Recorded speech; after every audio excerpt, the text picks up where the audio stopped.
ब्रह्म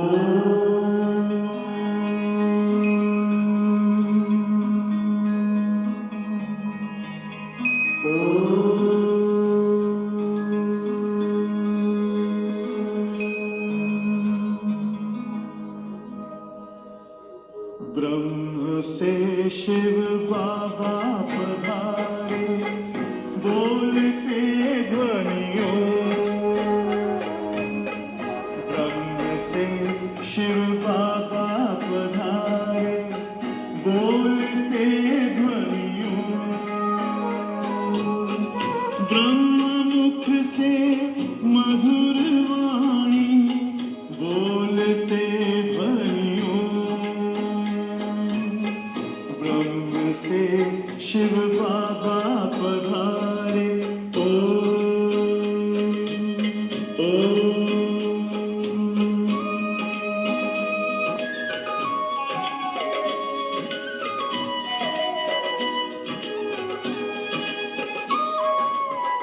ओम की इस मधुर ध्वनि से किया परिवर्तन। ओम शांति। आज हम महाभारत की कुछ बातें आपसे शेयर करना चाहते हैं। महर्षि वेद ऋषि की कमाल है उनकी कल्पकता की। पांडव पुत्र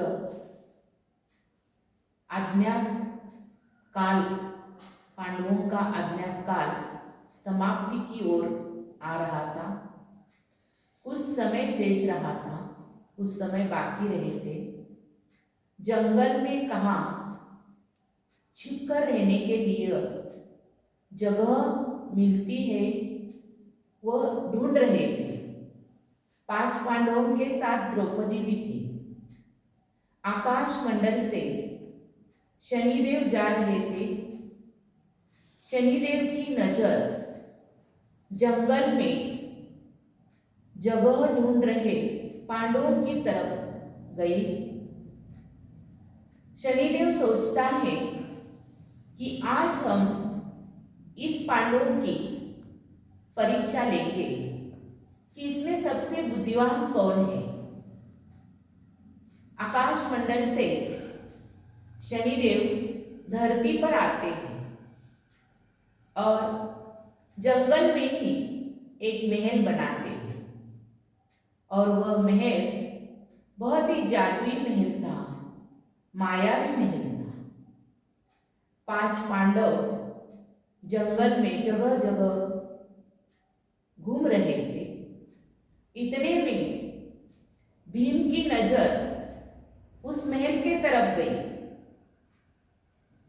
भीम ने बड़े भाई युधिष्ठिर से पूछा, भैया मुझे वह महल देखना है। युधिष्ठिर ने कहा, हाँ आप जाकर देख सकते हैं। भीम उस जादुई महल के पास जब आता है तो दरबार में शनिदेव स्वयं खड़े होते हैं। भीम शनिदेव को बोलता है कि मुझे महल अंदर से देखना है। शनिदेव दरबार में खड़े होते हैं। वो बोलते हैं कि आप महल देख सकते हैं, लेकिन हमारी कुछ शर्त है। आप महल के किसी एक ओर जा सकते हो और आपने महल की उस दिशा में क्या देखा वो आपको बताना होगा। उसकी सही ढंग से आपको व्याख्या करनी होगी। अगर आपने सही ढंग से, सही अर्थ से व्याख्या नहीं की, बताया नहीं, तो हम आपको बंदी बना सकते हैं। भीम ने कहा, मुझे आपकी शर्त मंजूर है। और भीम पूरब की दिशा में महल देखने के लिए अंदर जाता है। जब वो पूरब दिशा में जाता है और महल महल देखना शुरू करता है।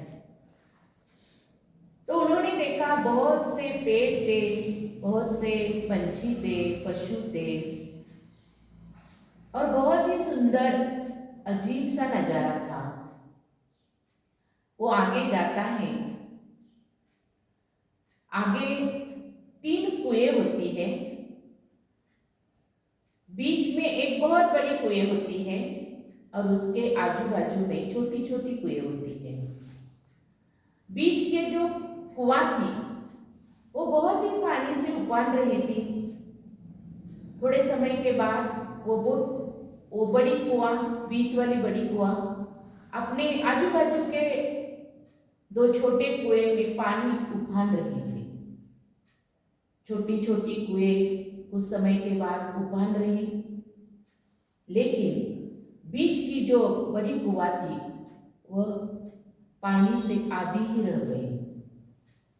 भीम बहुत समय देख रहा था, लेकिन बीच की जो बड़ी कुएं थी वह आधी ही रह गई। उसके समझ में कुछ नहीं आया। वो दरबार के पास, शनिदेव के पास आते हैं और बोलते हैं, पूरब की दिशा में मैंने जो देखा बहुत ही अच्छा नज़ारा था। पशु थे, पक्षी थे, पंछी थे, पेड़ थे, अजीब नज़ारा था। लेकिन आपने जो मैंने जो कुआएं देखी, वो बीच की जो कुआं है वो खाली क्यों, ये मेरे समझ में नहीं आया। शनिदेव बोले, आपने सही रीति से बताया नहीं, व्याख्या नहीं की, आप हमारे बंदी हो गए। इतने में महल देखने के लिए अर्जुन आता है। अर्जुन शनिदेव दरबार को कहता है कि मुझे भी महल अंदर से देखना है। शनिदेव बोलते हैं, आप देख सकते हैं, लेकिन हमारी शर्त है। और वो अपनी शर्त बताता है, अगर आपने सही ढंग से व्याख्या नहीं की तो आप भी आपके भाई समान हमारे बंदी बन सकते हैं। अर्जुन पश्चिम की ओर जाता है और पश्चिम की ओर में वो बहुत फसल देखता है, खेती देखता है। बाजरी की फसल और मक्के की फसल थी। कुछ समय के बाद अर्जुन को ये समझ में आता है कि बाजरी के फसल से मक्का उगल रहा है और मक्के की फसल से बाजरी उगल रही है, और ये क्या बात है। वो शनिदेव के पास दरबार में आता है और बताता है कि मेरे समझ में नहीं आया कि बाजरी से मक्का कैसे निकल रहा है और मक्के की फसल से बाजरी कैसे निकल रही है।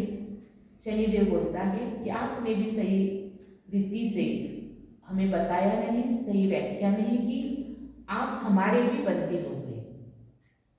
तीसरी बार नकुल आता है और नकुल भी शनिदेव को बोलता है कि मुझे अंदर से महल देखना है। और नकुल उत्तर की दिशा में जाता है। वो देखता है कि वहां बहुत सफेद गायें हैं और उनके बछुए हैं। और जब भी सफेद गायों को भूख लगती है तो बछुओं का वो दूध पीते हैं। नकुल के समझ में नहीं आता है कि ये गायें अपने बच्चों का दूध क्यों पी रहे हैं। वो दरबार के पास आता है, शनिदेव के पास आता है, बोलता है मेरे भी समझ में नहीं आ रहा है कि गाय अपने बच्चों का दूध क्यों पी रही है।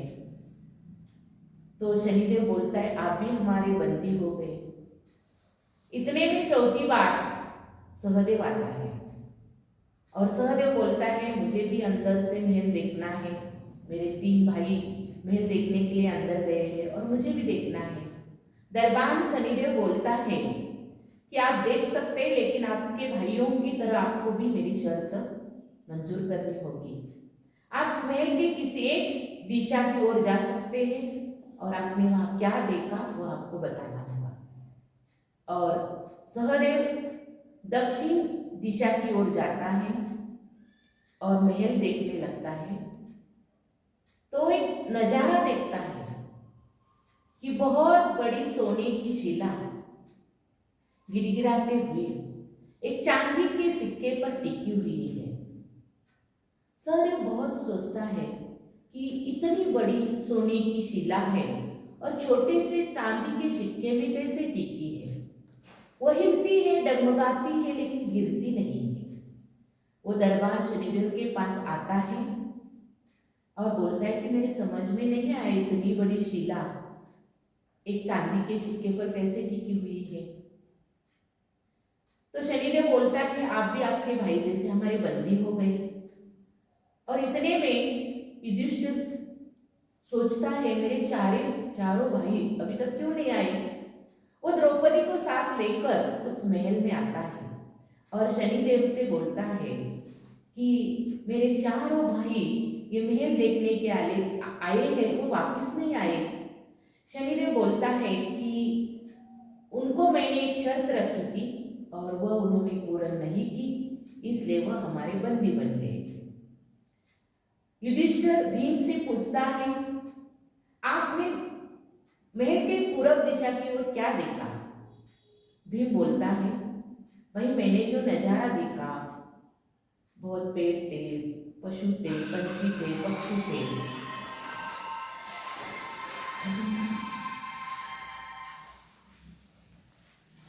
लेकिन जो मैंने 3 कुएं देखी, इसमें बीच की कुआं खाली क्यों हो गई, वह सब वृत्तांत बताता है युधिष्ठिर को।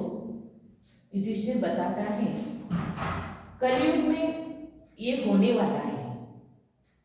एक बाप अपने 2 बेटे की परवरिश बहुत अच्छी रीति से कर सकता है, पेट भर सकता है, उनको शिक्षा देकर उनकी पालना कर सकता है, लेकिन 2 बेटे एक बाप को संभाल नहीं सकते, उनकी सेवा नहीं कर सकते।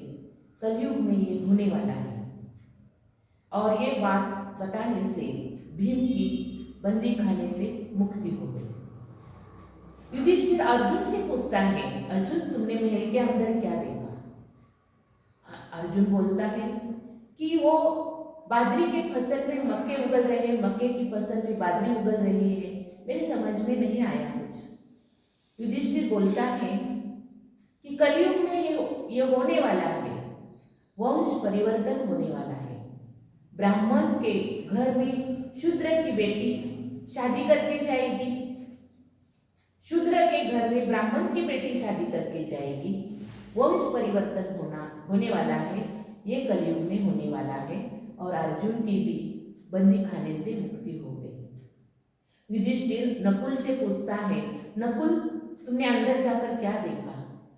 युधिष्ठिर नकुल बताते हैं कि सफेद गाय अपने बच्चों का दूध पी रही है। युधिष्ठिर ने बताया, कलयुग में ये होने वाला है, बेटियां कमाएंगी, बेटियां नौकरी करेगी और माता को संभालेगी, बेटे माता पिता की पालना नहीं करेंगे। कलयुग में ये होने वाला है। ये कलयुग के कुछ विनाश के, अंतिम विनाश के लक्षण हैं। और ये बताने से नकुल की भी बंदी खाने से छुट्टी हो गई। और अंत में युधिष्ठिर सहदेव से पूछता है, सहदेव तुमने क्या देखा।